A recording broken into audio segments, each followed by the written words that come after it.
आपने जो अभी कहा टीवी पर बैठकर सत्संग मिल जाता है, टीवी पर बैठकर सत्संग नहीं मिलता है। That is very important. TV पर बैठकर टॉक मिलती है, लेक्चर मिलता है, प्रवचन मिलता है, प्रोग्राम मिलता है, मुरली मिलती है, क्लासेस मिलती है।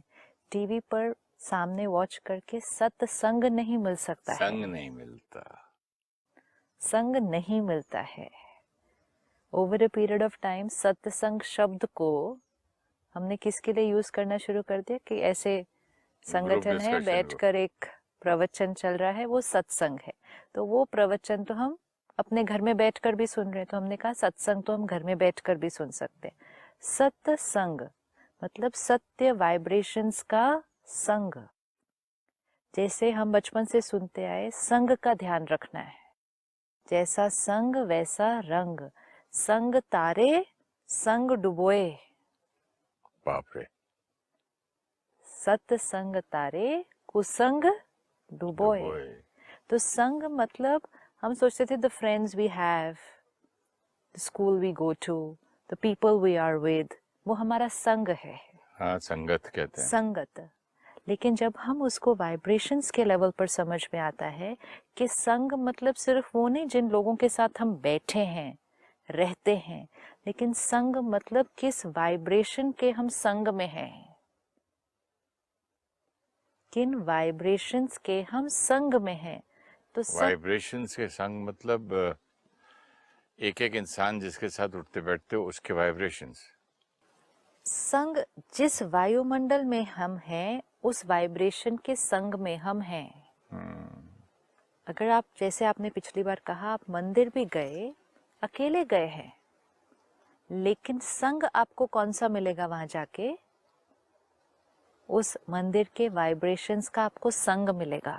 जो जो भगवान को याद करने आया है, जो जो प्योर पीसफुल थॉट्स लेकर वहां आया है, उस मंदिर के अंदर आरती हुई, भजन हुई, पूजा हुई, तो उस मंदिर में वाइब्रेशन कौन सी है? जैसे ही आप उस मंदिर में गए, आपको वो वाइब्रेशन का संग मिल जाता है, even if you are alone. तो संग is not about always being physically with people, कि जिनके साथ हम रह रहे हैं, उठ रहे हैं, बैठ रहे हैं, घूम रहे हैं। संग मतलब वाइब्रेशंस। इसलिए हमें बहुत ध्यान रखना चाहिए कि हम कहाँ कहाँ जाते हैं। हम सिर्फ जा नहीं रहे, हम वहाँ की वाइब्रेशन को भी अपना बना रहे हैं, और जब तक हम वहाँ जाकर वापस आएंगे वो वाइब्रेशन हमारे ऊपर असर डालेंगे। क्योंकि सिस्टर ये लगता है कि बात जब हम कर रहे हैं तो कोई पुराने ओल्ड पीपल रिटायर्ड मंदिर में बैठ के ताली बजा रहे हैं या कोई सत्संग में, ऐसी बात नहीं है। जो आपने एक सुंदर लाइन लास्ट टाइम हमने पढ़ी थी कि this is physics not philosophy, this is not philosophy but physics, it's science. Frequency है। अगर आप एक हाई फ्रीक्वेंसी के पास जाकर बैठेंगे तो आपकी फ्रीक्वेंसी भी क्या हो जाएगी? हायर हो जाएगी। आप एक लो फ्रीक्वेंसी के पास जाकर बैठेंगे तो आपकी फ्रीक्वेंसी भी क्या हो जाएगी? लोअर हो जाएगी। ये तो होगा ही।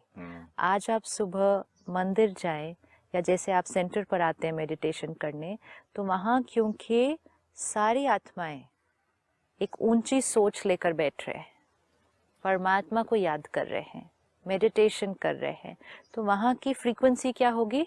हायर फ्रीक्वेंसी होगी। तो आपकी भी फ्रीक्वेंसी रेज हो जाएगी।